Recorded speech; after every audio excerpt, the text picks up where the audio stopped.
Hey guys, you're watching this because your wife just said that she needs a break from you and is asking for a separation or for divorce, and you're looking for next steps. You don't know what to do, and you're probably pretty freaked out right now, probably blindsided in some ways.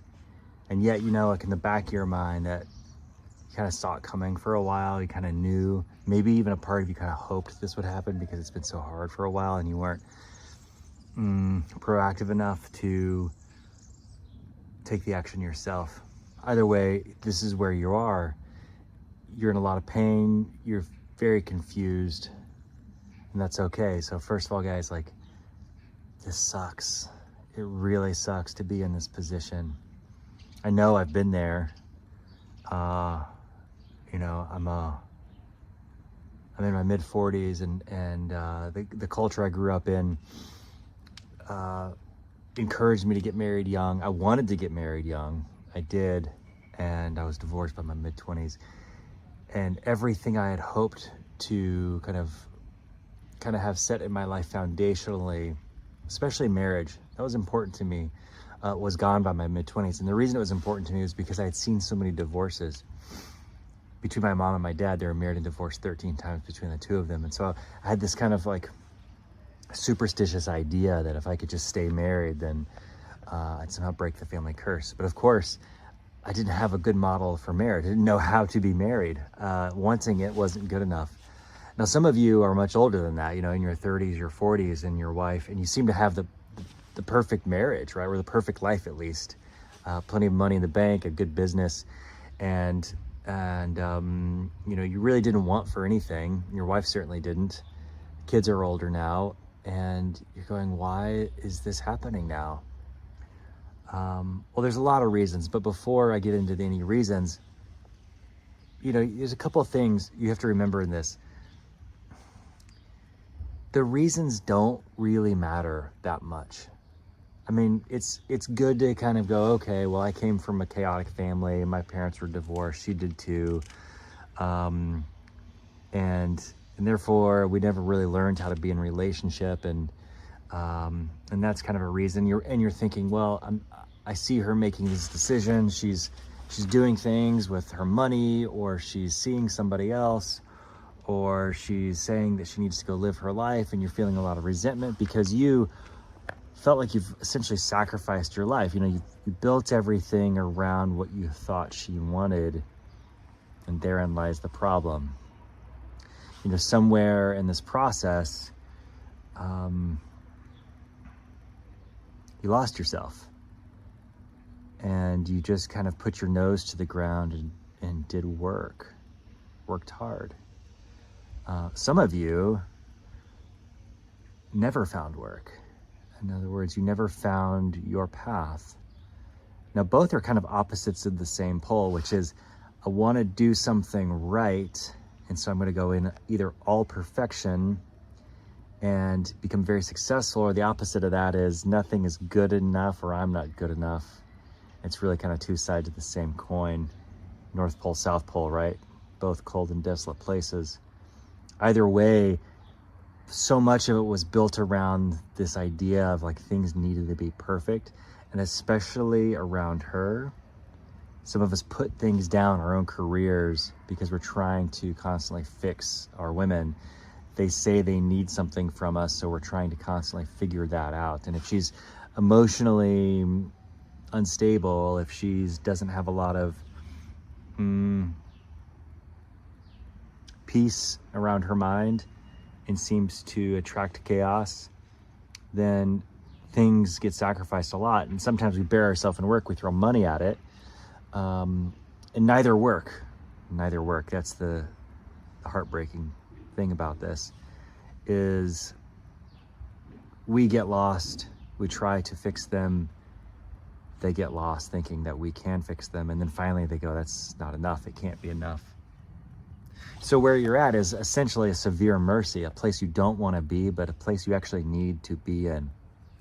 Now, why do you need to be here? Well, I don't know who said this, but nothing changes unless something changes. And you don't change unless you act differently.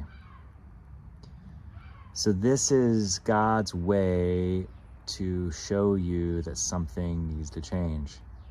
Joseph Campbell says that we are called constantly to our next stage of life, next evolution. Think Star Wars in episode 4 when Luke is called and he's, essentially forced because his aunt and uncle die. The heroes of the fun and books of our time, they get a call, they get an invitation for life to be different. There's my dog back there. And we've been getting that same invitation. It's been happening your whole life, especially in your marriage. Something needed to be different, something needed to change. And yet your brain came up with a litany of excuses. In fact, there was never a lack of excuses. There's never the right time, never the right resources, or nothing was ever perfect enough.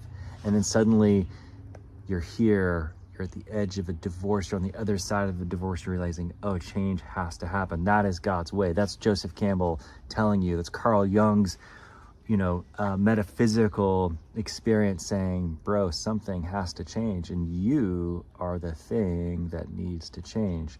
Now, I'm not saying you need to change to get her back. Don't make a mistake. This isn't a video on how to get your wife back. This is a video asking you to take a hard look at your life. We all will be here, whether it's through a divorce or job loss or way worse tragedies that happen to many people all the time. Something confronts us that says it's time to change. It's time to live the life that we've been putting off this whole time.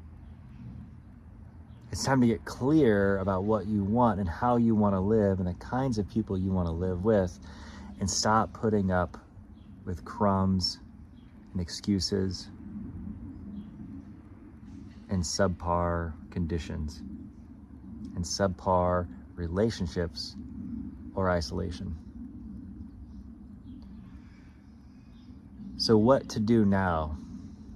What to do now? Well, what to do now is to reverse this video a little bit and write down what I just said. Get clear on what you want. Write stuff down. Make time to get clear. Make time to understand what went wrong. Where you should have taken a left-hand turn when you should have gone straight or taken a right. A bigger challenge would be to even ask God what went wrong. Get on your knees. Talk to a pastor. Talk to a friend. Talk to a friend. The biggest thing I see with men, and I've been working with men for 20 years, is most men, as we get older, are extremely isolated. How many men know what you're going through? To reach out to somebody. I hope this made you feel like it's your time to change, because it is your time to change, and things can get better. Things can get much better. I do want to leave on a high note, man.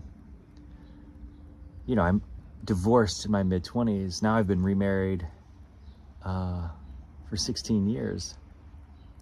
And life is beyond my wildest imagination. I'm living as an expat overseas in a beautiful home with my dog and my wife and my kids. And I'm proud of who I am. I couldn't say that before. Even in this great marriage of 16 years, we've had our ups and downs, but what I've always come back to is that I have to be true to what God's called me to be. And honest, rigorously honest.